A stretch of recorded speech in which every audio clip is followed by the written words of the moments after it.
Good afternoon, everyone, and welcome to Community Conversations. I'm Dr. Jerusalem Rivera Wilson, filling in for Dean Jason Lane, who is away this week. Today's topic is stress and collective trauma, self and other care during the pandemic, building more strategies for coping and empowerment. I also would like to mention before introducing today's presenters is that these sessions beginning as of August 12th will be eligible for continuing education hours. If interested, please visit atlased.org/CTLE.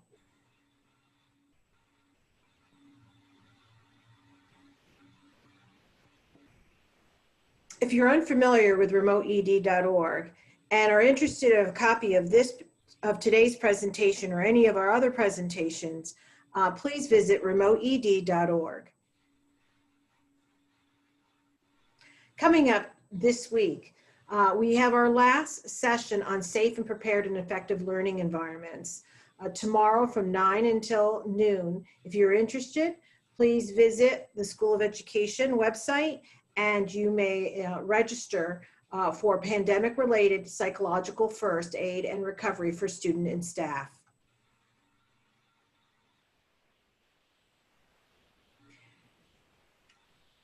Today we have two presenters with us from our ongoing series, or I should say our summer series. First is Dr. Elana Gordis, the Associate Professor, Area Head and Director of Clinical Training and Psychology. Her special areas of interest are effects of family violence and psychological arousal, family violence, and the hypothalamic pituitary adrenal axis response. And the other guest that we have with us is Dr. Alex Pieterse, Director of Equity and Inclusion, Associate Professor and Training Director of Counseling Psychology. His specific areas of interest are racism and racial identity in health, race-related aspects of counseling, psychology, and training, and anti-racism advocacy. I would like to thank both of them for joining us today and for giving their time on this important topic throughout these last months. So turning it over to Dr. Gordis, who will begin today's conversation. Thanks so much, Jerry. So I know that this is our fourth session, and so I just want to spend a little bit of time reviewing some of the things that we've talked about before, which are also available on videos on YouTube. So because we won't be going over all of these strategies again, but I want to mention what they are to remind you that they can be in your compendium for management of stress and how these things work. And I want to just start out, as I always do, by thanking you for coming. In times that are this difficult, which this continues to be one of my themes today, is that we're still in difficult times and there's new waves of difficulty that we're dealing with right now. We need to be intentional about our self-care and about our coping. And so I want to thank you for coming, because I think thinking about how to care for ourselves and maintain our own functioning and our own ability to engage positively with the world, and then having that, building on that to engage positively with our communities, requires intentionality. And I think this is a step in that direction. I'd like to think that. So I appreciate your coming. So in the past, we've talked a lot about how dealing with this pandemic, dealing with the issues of injustice that are becoming increasingly clear to many of us, and other things that are going on relatedly are stressful. And when we're stressed, that has a particular impact on our physiological systems. And in particular, we've talked about the sympathetic nervous system, which is the fight or flight response, and how when the fight or flight response is activated, we tend to, there's a whole host of physiological effects, like our heart rates increase and our palms get sweaty. We also get more irritable, we feel worse, we're less affiliative. So as I've mentioned in the past, this is really useful if we're trying to escape a terrible threat, but it's less use like a lion chasing us, which doesn't happen that much in our current lives. but it's not so useful when we're trying to engage positively with people that we love and we care about. And so in that way, the effects of stress can be really doubly negative because they both make us feel worse and also impede our ability to interact positively with other people who are really ideally a source of social support for us. Connecting is a really good thing for us to do when we're feeling stress. If we're stressed and that impairs our ability to do that effectively, you lose kind of two ways of feeling better. So we talked about strategies for lowering our sympathetic nervous system activity. This graphic is just to remind you that our physiological feelings of stress, our behaviors, our mind, how we think about things, and how we feel are all connected. So we can intervene at different points. So one way to intervene is at the level of physiology. And as we talked about in past sessions, there's strategies for doing that. And two things we've talked about in the past are paced breathing, slowing our breathing down.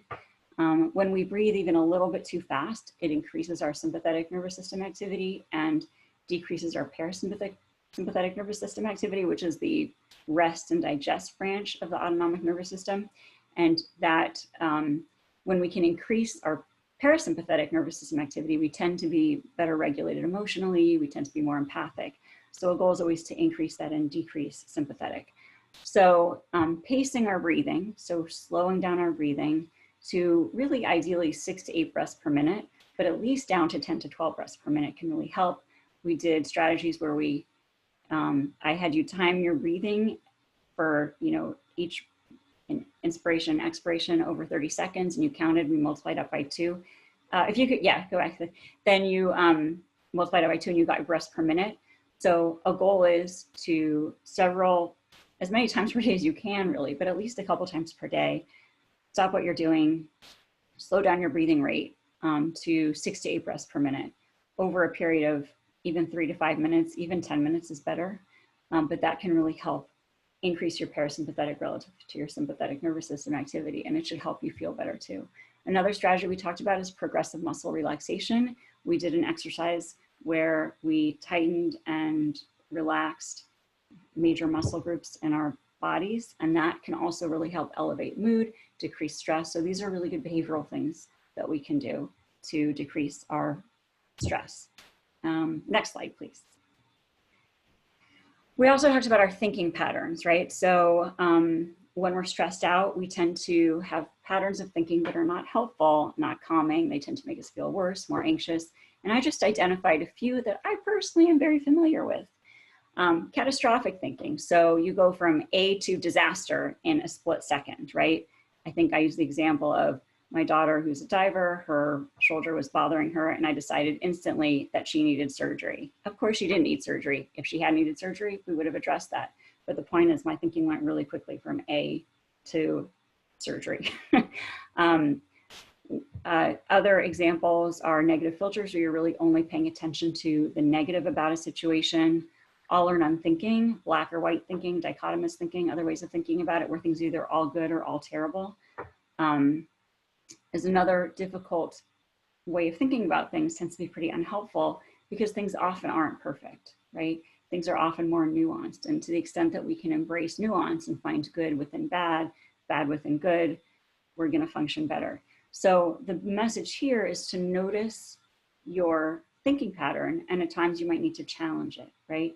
And try to find a more positive way of thinking about things. Now, sometimes challenging the thoughts is really hard. Like, it's very hard to engage with all these thoughts that might be going on through our heads, especially if we're thinking really fast and worrying a lot about the future. So another thing we talked about last time was cognitive defusion. This comes from acceptance and commitment therapy. The idea here is we can notice that we're having a lot of thoughts and maybe disentangling and disengage ourselves from them. And what we did here was, if you remember, a leaves on a stream exercise, where we really focused on letting our thoughts go without having to engage and chase them and challenge them. Just say, oh, that's interesting that I'm having that thought. Oh, I noticed that thought. That's interesting. And just letting it go. None of these things are easy, but they're really useful skills for dealing with stress, anxiety, and depression. So Now I want to move on and add, I think, a little bit to how we're thinking about these things. So if I could have the next slide. Okay, so that brings us to today. We've done all these great things to help us manage our stress, and yet we're still in this pandemic.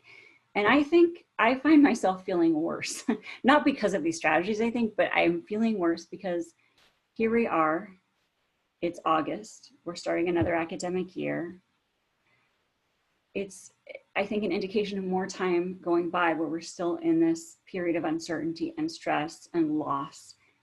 Where I find myself talking constantly with people whose kids are not getting to go to college or not getting to start their sports, or other things that we're missing out on, weddings that aren't able to happen. So we're still continuing to experience that.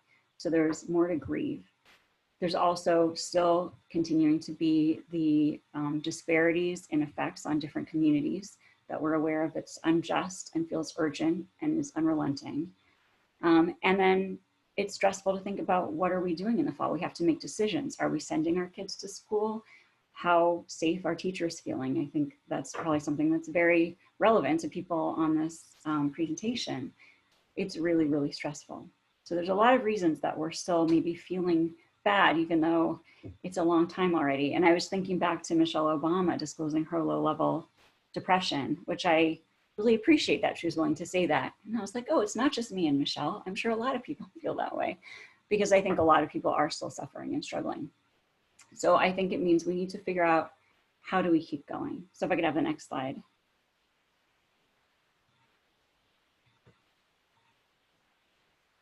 Yes, this is how I feel.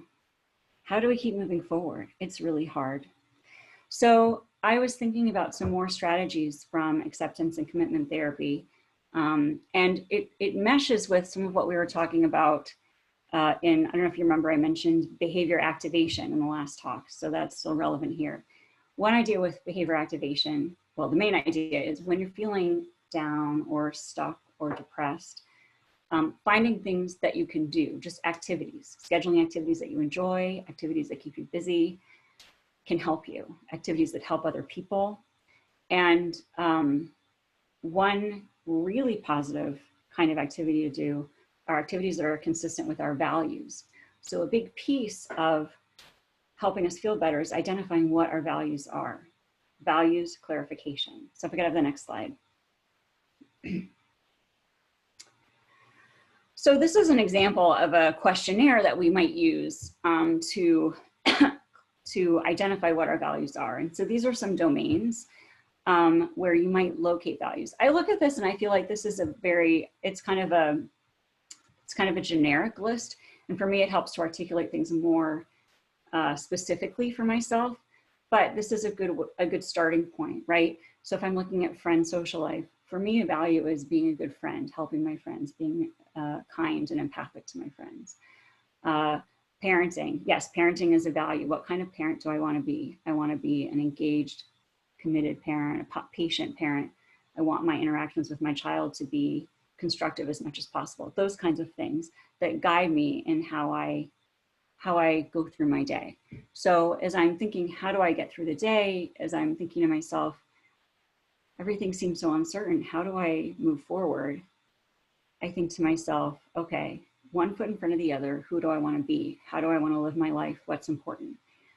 It sometimes is as mundane as, okay, what are my tasks for today? I just need to do these tasks because these are consistent with my goals, which are part of my values. So these are things I need to do for work because being a good professor for my students is important to me. So all these things are related, but let's put a little bit of a more organized frame on that. So if I could have the next slide. Okay, first of all, if we think about all these different values, they may compete and they may pull us in different directions. So one thing I like to do sometimes with my clients that I work with who feel like there's a lot of things that are competing is this bullseye exercise for values clarification. So it might be that I both, want to take on a new project at work because I feel like it would be really important, but I also have an ill relative that I want to care for, and that's really important to me. So I think to myself, okay, which of these things, what is most important? What goes in the center of my bullseye? It might be that caring for that relative goes in the center because that's non-negotiable. It just is really important to me. And it might be that I don't have the resources for a different thing that is important to me, but it just can't be as important right now. So it's a little bit further out on my bullseye. And so that might be in the second ring of my bullseye. And then I might decide that there are people who are talking about me and bothering me or something like that, you know, but that doesn't matter to me at all. So what other people think about me might be very far out. And so I can decide I'm not going to worry about that and try to please these people. So a bullseye might be a way to help us focus in on what's most important to us. And that can be really helpful in organizing how you spend your time and energy and what you don't get pulled out from. Because a key thing is that when we get spread too thin or in too much conflict with our values, we feel more stressed. So having a way to organize it can help. So putting the most important things in the center of the bullseye, and then as things are a little less important, putting them further out in the rings and using that to guide your behavior. So it's just one strategy that can be helpful. Next slide, please. Okay, so then thinking about how we move forward, despite the fact that we might have anxieties and stressors that are pulling us away from how we want to live our lives, can be challenging. And so one interesting metaphor that we can use is this Passengers on a Bus exercise by Steve Hayes. So it can be useful to think of this and to think of ourselves as bus drivers driving the bus of our life. So we have a whole bunch of unruly passengers in the back of this bus, right? These might be our thoughts and our feelings that might be anxious or telling us we should do something different or we can't do this. Or like for me, if I'm trying to go through my day and I'm feeling some despair about the current situation, one of my passengers on the bus might say, why even bother getting out of bed? It's just so terrible right now. Like that's a passenger on my bus potentially. So at times these passengers can be a nuisance. They may shout, you're a terrible driver. You're going in the wrong direction. There's too much of a racket back here. You should come help us figure things out and quiet us down.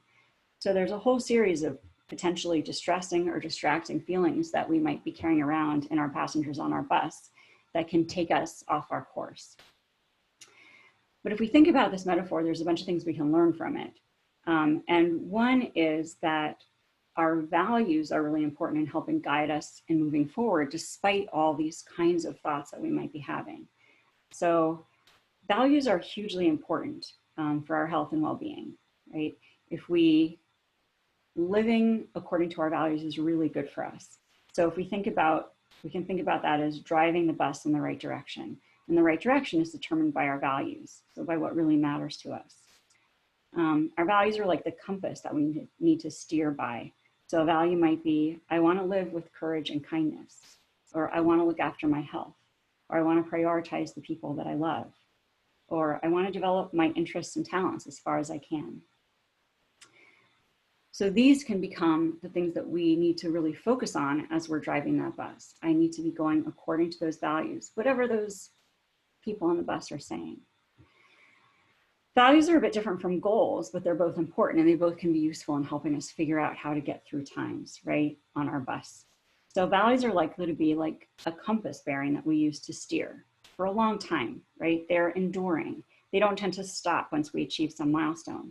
For example, we don't typically prioritize people we love for a while or look after our health for a while and then get to a place we've arrived and stop doing it. Those tend to be really long-term enduring guides for us. In contrast, a goal might be something that is more of a guidepost, like a thing that we might reach. So because we have a value of caring for a friend, we might want to arrange a surprise party for them. And that might guide some of our behavior too, right? So we set a birthday party for a partner, or we might want to train for a marathon as part of our goal of our health, taking care of our health. So values give us this guiding, enduring guidance and help us set goals and achieve them and maybe make fresh goals. And that can give us direction and help us remember how we want to guide our bus. So both values and goals are going to be relevant to keeping our bus going in the right direction. So what does this say then about those passengers on the bus who might be really pulling us away and making us feel worse and pulling us away from being able to live according to our values and goals. Well, mindfulness, which we've talked about a little bit over the course of this series, can also help us deal with these unruly passengers on our bus, right? So we're driving on this bus of our life, and we have a whole bunch of these unruly passengers in the back who are our thoughts and feelings. And our best strategy is simply to continue driving in the direction of our values and goals. So some of the passengers we all have at times in the back of our buses are anxiety, fear, depression, anger, and worry. And mindfulness would treat these mental contents as passing flow, right? So we don't want to engage with them. They're like traffic noise outside the window or leaves floating past on a stream like we talked about last time. So our task is to just let that noise be, let it flow by. It's not what's important. It's part of being human, and we can treat ourselves gently as we struggle with that kind of mental content. But our task is to realize that that mental noise is a part of the human condition, to treat ourselves with gentleness and encouragement, and to focus on what really matters, which is, in the case of what I'm talking about, our values and our goals. More generally with mindfulness, it might be more about our breaths and the current moment and our being present. But for me, like, this metaphor really helps, because sometimes it's all I can do to think, okay, what do I need to do today? How is this consistent with how I want to live my life? Because there's so much to solve regarding this pandemic and the unrest in society. And so to have a reminder to think about, okay, what's important, what needs to drive my bus, helps me get through it.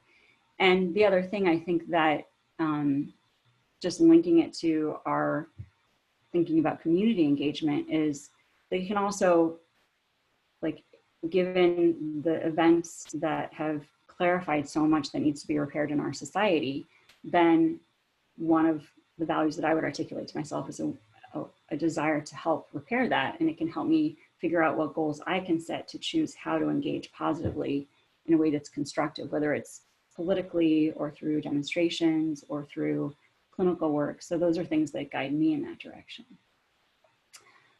I think, I don't even know if I have another slide. Let's see what comes next. Oh yeah, I do have this slide. It's a happy slide. Why did I forget that? It must be one of my filters. Okay, so this makes me think to ask myself, so this is what I encourage us to ask ourselves, what are our most important values right now? And they might be on a whole range of topics, right? From safety, protecting our families, engaging positively with the world, thinking about politics and upcoming upheaval or decisions that are going to be made that might be stressing us out, how we want to live, living gently with ourselves, living in a way that's healthier and with less stress so that we can engage positively with our loved ones. Those are all things that run through my mind. Then how can we go toward our values? Because acting according to our values is a way that will lift us up and hopefully also others around us up as well. I think, is Alex here? I think the next slide is his, yeah. I'm here, Elana. Great, hi Alex. So I apologize, I wasn't available for the introductions. But I appreciate your giving us a chance to kind of think and reflect on perhaps values at an individual level and how we can, make choices that are possibly more consistent with values and thereby lead to decreased amounts of stress. And when we began our discussions, we began the discussions in the context of the current crises that our country is facing.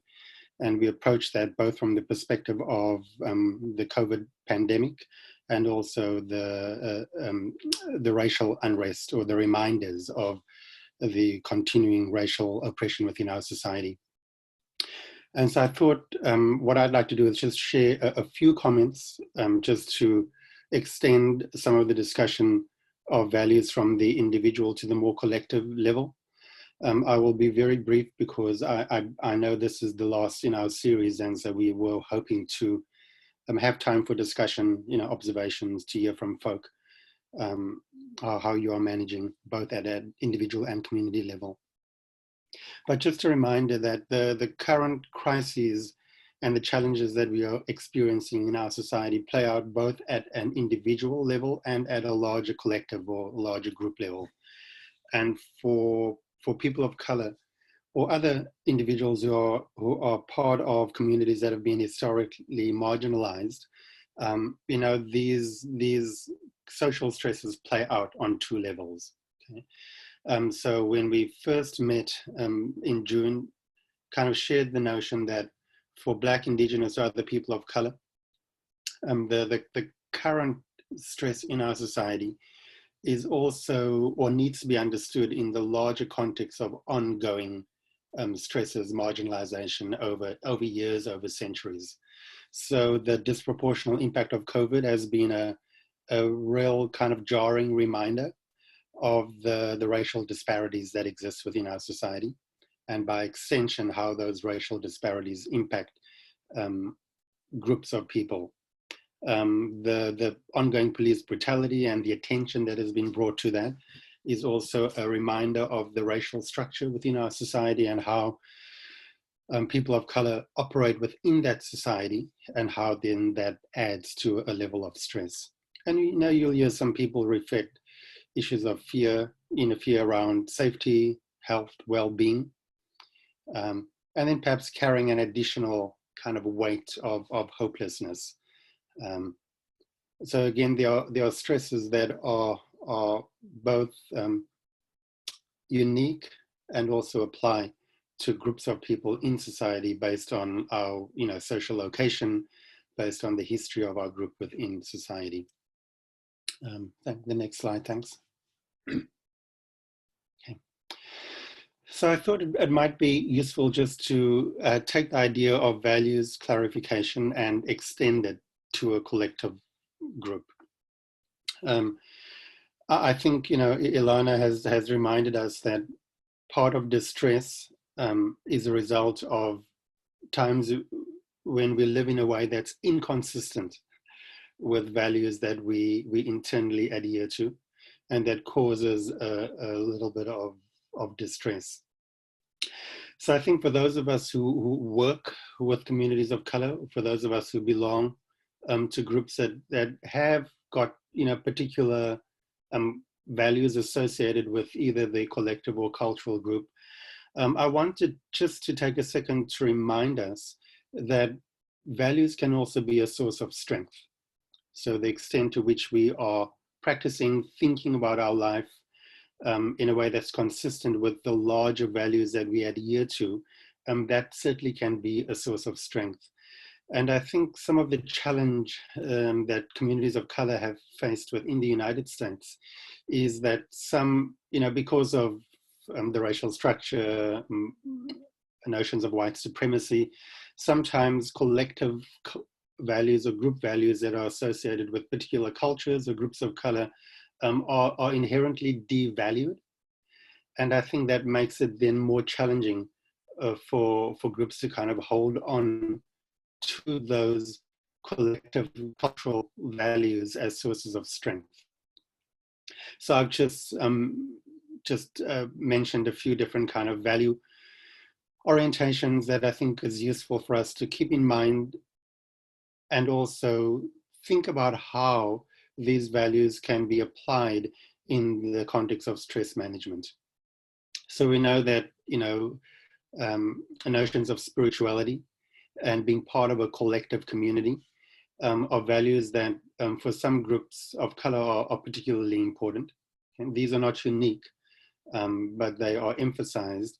And again, in the current context, that, represents a challenge given the fact that we're still living with a degree of social isolation. But again, the extent to which we can work with, or we can encourage, or we ourselves can tap into some of those values, understanding the role that spirituality plays in our life, looking for ways in which we can remain connected to community, I think is something that could be useful in responding to stress.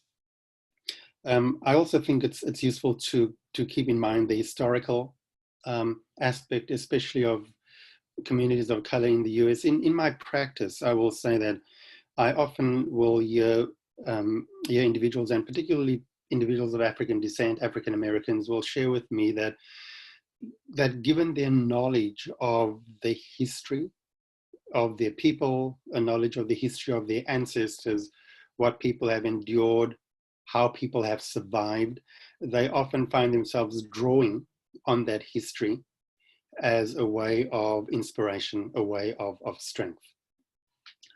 So again, just to highlight some aspects of the experience that could be utilized to negotiate stress. There are other cultural values that have been identified with different communities of color. The reliance on extended family, living in a way that is looking to balance, to be in balance with nature, living in harmony with nature. The role of oral traditions in particular cultures of color. Again, this is just a reminder that there are values that could be drawn on. And I think just remind you that cultural values can also be a source of strength. The next slide, thanks. Okay. So this just highlights what I've said here as a useful statement from Patrick Willey, who is a professional Native American hoop dancer, who reminds us that for him, holding on to culture in the current world, is about identity and remembering where I come from. So a sense of being grounded, understanding that culture can also provide a sense of purpose and meaning. So I think I'm just trying to highlight culture as a very positive aspect that can be utilized when helping people, and especially groups, manage and facilitate a response to stress. The next slide, thanks.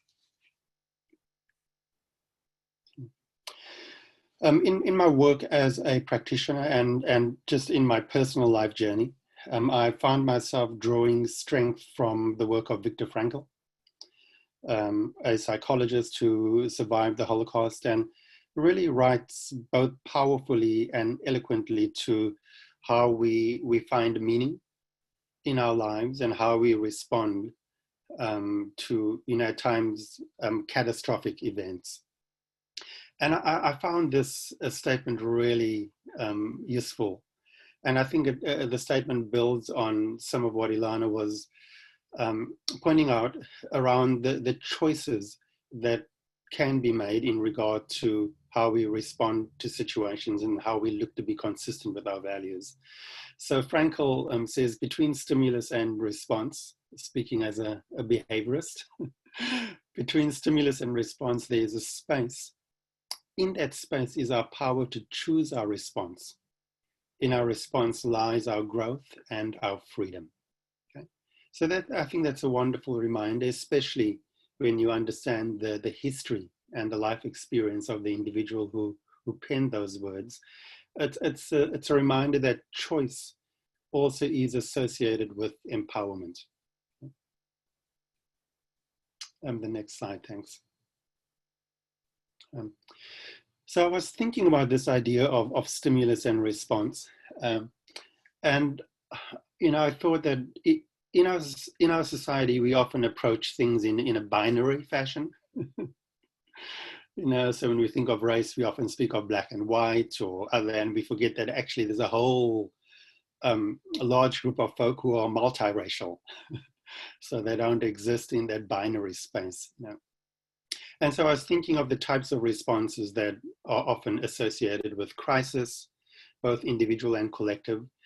And some of the documented responses on my left, I'm not sure if that's your left, but despair, overwhelmment, anger, fearful, despondency.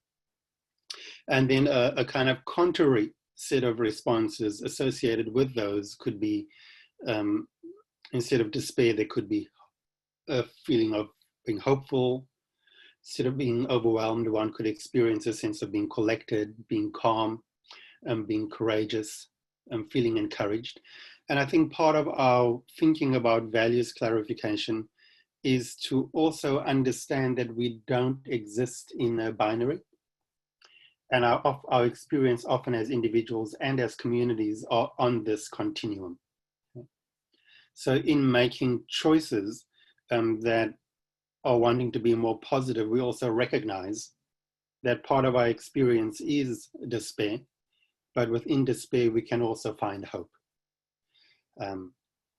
And so again, trying to encourage a sense of mindful acceptance of the states that we find ourselves in, both at an individual level and at a collective level. And then I think I have one final slide, which is just a reminder about perhaps the need for collective action, but I'm saying need carefully because it also involves a choice. But this is a reminder that certainly in the psychological literature and in the literature associated with disaster mental health, there clearly is evidence that engaging in service, being of service, has been noted to have psychological benefits during a crisis. You know, so the very act of helping someone is a way of taking you out of your own experience, and there could be some benefit both individually, but also for the group or the person that is being helped. So it's a reminder, you know, about the benefit of collective action. And then I came across this useful statement from the CDC, which I think is also a really useful reminder, especially given that the current crisis, both in regard to COVID, but also, you know, challenging or confronting systemic racism in our society, really gives us a chance to rethink or reimagine what we are hoping a more equitable, a more just society can be. So the CDC reminds us that crises not only create negative emotions, but there also can be positive responses that come out of crisis. And then the final sentence here, which I want to draw attention to, is often a crisis results in changes in the way the future is viewed, including a new understanding of risks and new ways to manage them. So certainly in the School of Education, I know that we've had ongoing discussions about how we can reimagine moving forward in more proactive ways. A lot of our discussion has been focused around racial justice, racial diversity. But I think this is a nice reminder that yes, we definitely are in crisis, but as we examine, reflect, think about our values, both at individual and cultural levels, perhaps we can find some way to utilize those values in kind of reimagining or rethinking how we can move forward in ways that are more productive, certainly more equitable. So those were the few thoughts that I wanted to share with you. I do see, I think we have a good 15 minutes or so. So Jerry or Penny, perhaps we can just open and see if folk have just comments they want to share with us or any questions building on the few comments that both Elana and I have shared. So thank you. Thank you, Elana and Alex. If you have a question, we'll ask you to either place it in the chat or unmute yourself and just introduce yourself and then raise your question.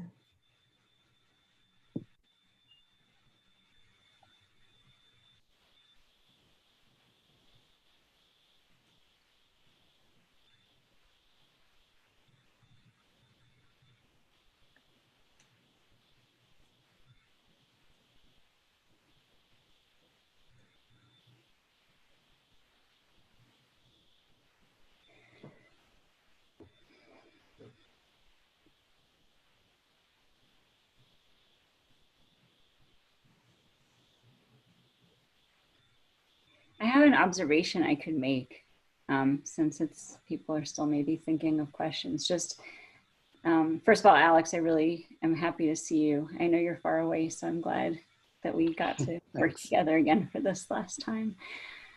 And I think, you know, it's interesting thinking, you know, the behavior activation literature, which is the, you know, very kind of classic treatment for depression, which is one of the sources of doing things makes you feel better, simply put, but doing things that help others really makes you feel better. And we know that, and how that thread is just so important at a time like this, and seeing these thoughts about crisis, right, in the context of thinking about injustice in society. I think it really highlights this, it's just this universal idea to consider as a way to engage positively. And to me, it's such a positive finding that we see all the time. And, I know when I'm working with people individually, I try to encourage people to do things, to, volunteer work, is because it's a really great way to feel better and to have some agency and say, hey, I've done something. So it really relates to hope and to connection with others. And so it's nice to think about it from these different perspectives. And it really is so central to things that work well for us as humans.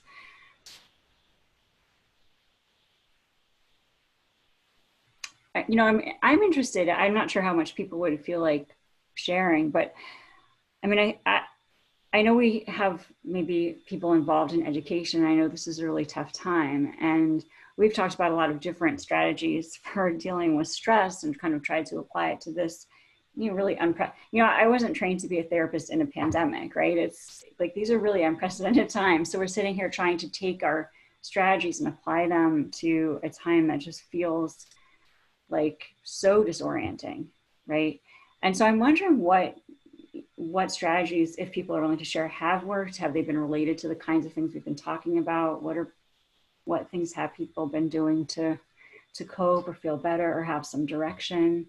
My sense is that, like, maybe this is just me personally, but that, like, back in April, things felt one way, but now things feel a little unrelentingly difficult. So I noticed, like, my own mood, I have to work really hard to keep it up. For me, like, I like to exercise. We've talked about this in the past too, but it's a great way to increase your mood and manage stress. I was dealing with an ankle problem. It started to get better. I've been really intentional about trying to do that every day, because I just notice how much it helps. Even though I wake up in the morning, I'm like, I don't want to do this. I don't want to do this. And then I do it and it's better. But I just wonder what things people are doing in these difficult times to help themselves get through and cope, if anything.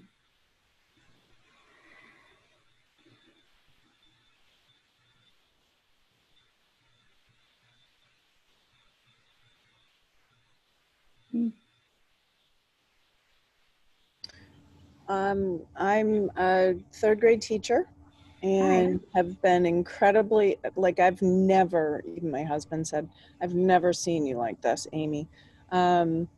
It's just been very, very stressful, but thankfully I have a pool. It's been an absolutely gorgeous, gorgeous summer. So I'm outside all the time. I'm swimming. I've been working out to cope with my stress, because for some reason I feel like I can take it out on the exercise and I feel better after I'm done. I've tried to do some sort of like mindfulness activity in the morning to get my day started, and I'm going to start doing that right before the students come in every morning. I don't know how I'm going to manage, our kids are split into 2 different classrooms, plus we have the virtual kids also. So it's like almost an impossible task right now to even wrap my head around, but there's a lot of unknowns. And so I guess, it's just going to take time to figure it all out. But I do find that being out in nature and just doing a lot of things I've never really thought would help me, I'm doing a lot of that to, make it through this summer, because it's not been my favorite summer, even though it's been gorgeous outside. But so that's what I'm doing. Thank you so much for sharing that. Everything you said is so fantastic. That I can absolutely relate to the idea of being in an impossible situation, and like one thing you said of, you didn't think these things, you wouldn't have thought these things would help, and yet they did. So you took this risk to try them, which is so great. You know, I wonder too, like, I imagine that when you do those things, it helps quiet some of those anxious thoughts if those things are running through your head. Those are just such great strategies. I don't mean to comment, or I just am really happy to hear you share those and appreciate that a lot. Oh, thank you. Yeah. And I think also, you know, the idea of being in an impossible situation, it really highlights the challenge of being a dichotomous thinker. I'm not saying you are, but if one was, right, the things either have to be okay or not okay. And when, I mean, how can we even categorize things when we have no idea what they're going to look like? And so the need to be flexible and gentle and tolerant of all of that, and just kind of curious about and notice the thoughts that we're having without judging them, I think really would be important when you're feeling like you're faced with an impossible situation that you don't know what's going to happen, because it is just genuinely hard. Hello. So Can you hear me? This is Jill. yeah. Hi. Well, what's happened to me? I work in a school district out in Rensselaer County, and what you were talking about volunteering, I have my notes, but I'm in a different room, so I can talk out loud. And I work in the summer program with a few special education kids. It has really helped me just visually connect with them, laugh with them, to find out, you know what, I really do enjoy my job. And the other thing is, I was like, should I retire? You know, this is too hard. Do I, you know, and I was really struggling with that, because I do have 30 years in the school, but it was like, no, this is not for me, because I'm one of the people that have a lot of energy. I enjoy interacting, and the other way wouldn't be as good. But it took me a while to process that and think of that. And the other thing is, I kind of, you know how everybody not everybody, but you ruminate about things. I obsessed about this that I should have retired like a whole day. And then I says, Jill, you need to stop it. And I stopped it. And then I went to school, and sometimes, like, I'll get triggered at school. I go and I see the buses, then I see the staff, and everybody's kind of in a bad mood, you know, because they're so overwhelmed. And I'm not trying to fix them, but I just have to say, Jill, how are you doing, to myself? And I says, okay, you're doing okay. Okay, just keep your focus. You're doing good. You know what I mean? Instead of trying to, I think, internally fix them, make them feel better, like I did when we first started March, April, when my parents were really being extremely upset. And I says, Jill, just be, and it's really not bad. Just as long as I can stay safe and do my job 1 hour at a time. I don't have to do it the way I used to, because you really can't, you know. So that's all I wanted to say. The things that I've done that have worked for me. That was it. That's great. Thanks. Thank you so much for sharing that. That's all really. Elana, I would also just draw attention to the various comments that are coming through on the chat, and really thank folk for sharing strategies, observations, things that have worked for them. Yeah, I'm looking at them now. A lot of exercise, family, yeah. You know, one theme I'm seeing is this idea of kind of taking stock, right? And making adjustments, making observations about ourselves and what we need to do to help us acknowledge the situation. It might be taking things an hour at a time. Like, I think that's really, really great, because when we get off into the future, for some of us, that can be very, very stressful, and we can only think one small period of time at a time. And thinking about who we are, like, I hear talk of our values about ourselves. This is the kind of person I am. This is the kind of thing I do. And I think, you know, those are like part of our bus driver, you know, that's like the bus driver. Who are we? How do we want to be? What can help us?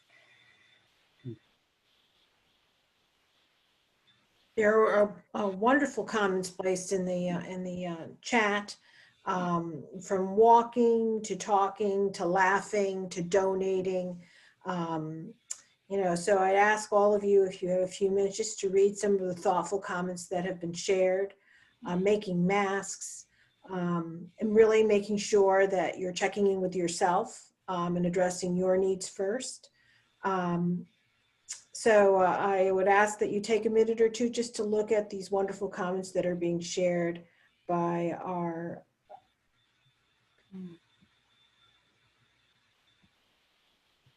These are definitely making me smile yes. to read.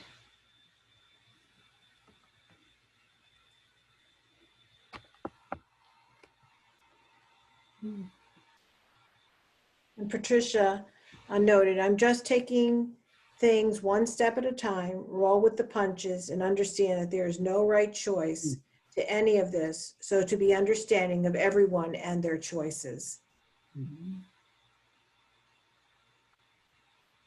Thank you, Patricia, for sharing that. Jerry, if it's okay, I might share from a more personal perspective. When we started our series, I had noted that, while these large kind of pandemic crisis events are going on, the day-to-day stresses that we have in our life have not stopped. And so we are managing both, the day-to-day plus the larger crisis that we're experiencing. And so some of you do, most of you don't know that the reason I'm out of the US is I'm in Sydney, Australia with my father, who is experiencing a terminal cancer. And we are preparing and helping him, as he will leave this earth in a few weeks, possibly a few days. And what has been, there's lots of observations that I can make about this experience, but for someone who likes to be in control, this is like the ultimate, you are not in control. And so it's interesting how I have looked for, perhaps I've realigned my expectations, my goals, and my hopes. And now to go through 4 or 5 hours being with my dad and knowing that he's pain-free is, that's something achieved. And so I think in moments where things are completely out of our control, to find those moments of joy, to perhaps readjust expectations in a way that is more consistent with our experience, I think is also critically important. And so I just wanted to share that that more personal insight, and I hope that's not too much information to share, but it's been helpful for me. Thank you, Alex, for sharing that with us.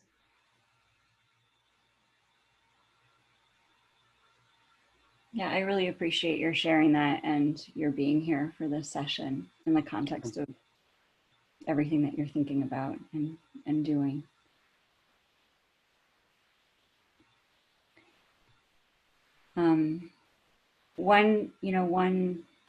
This is a much smaller comment compared to what you just shared, Alex, but maybe it relates to, and to what some of the other people have been commenting on the chat and sharing, saying out loud, is this idea that in what we're all dealing with, the pandemic and then everything that is still ongoing that is stressful, the idea of self-compassion and compassion toward others is a really important thing for us to have. Like, take it one step at a time. It doesn't have to be, everything is not going to be known. There's a lot of unknown. There's no one right answer. I'm just doing my best. I have to focus on the things that are most important and appreciate them or value them or prioritize them, and be gentle with myself and with others as we do that. I think, to me, that's what I'm aspiring to. I don't always succeed. You can ask anyone in my household that I live with whether I do. I don't, but that's what I try, right? Don't sweat the small stuff mantra. Some days that's easier than others. I agree. Yeah. Given that majority of us are educators that are on today, you know, there seems to be a cycle. You know, there was a cycle of the unknown in the beginning and, you know, going to remote learning, and the unknown of what that might look and how long that would, and then, you know, schools were closed somewhat early. And so there, you know, everyone understands the summer, right? And usually the summer you're with your children and it's, you know, family and now I see that there's a heightened anxiety because the fall is upon us. And you know, am I going to be required to go back to work? Will I have childcare? What would my child's education look like? How will I manage work and their education? You know, there's all these questions that everyone is wrestling with. And really, it's, again, the unknown. And it's interesting that, you know, and just when we thought that we would have a better understanding of what this pandemic would look like at this particular point, and still not really having any certainty, you know, there's hope, but there's no absolute, you know, there's no solution, right? And there's no perfect solution. And so it's interesting just speaking to people in the month of July and speaking to them today, if they have children, and it's just, they're like two different people, right? And they're waiting daily for some sort of information about what their child's education is going to look like. So the information that that both of you shared today, it was very helpful. And I have to say the series in general has been very helpful, you know, not only to myself, but to all that have joined the sessions. I know that it's also been watched outside of the videoing. We have it available at remoteed.org for those of you who weren't able to join us in June and July. We have the recordings there available. We have all of the recordings for community conversations available. You know, Elana, I think, you know, I really wish today you would have revisited some of the breathing techniques that you have taught us. I think that you can, you know, with anything to become something habitual, it needs to be practiced. And sometimes it's not the first time, but the second time, maybe the 15th time, it starts to really sink in. And perhaps we'll have both of you back again, you know, in the near future. So I want to take this time to thank you both for doing the summer series, for sharing your experience and expertise. I know that your words and have brought a lot of solace and is very helpful as people are going to enter a very stressful period, you know, with the start of a new academic year. And I know that both of you are feeling that as well as we begin to think about the new term in 2 weeks. So, and so I thank you again, and I wish you both all the best. And Alex, my thoughts are with you and your family as you're going through this difficult time. So with that, I want to thank you all for joining Community Conversations, and we look forward to hearing and seeing you again in the near future. Good night. Thank you.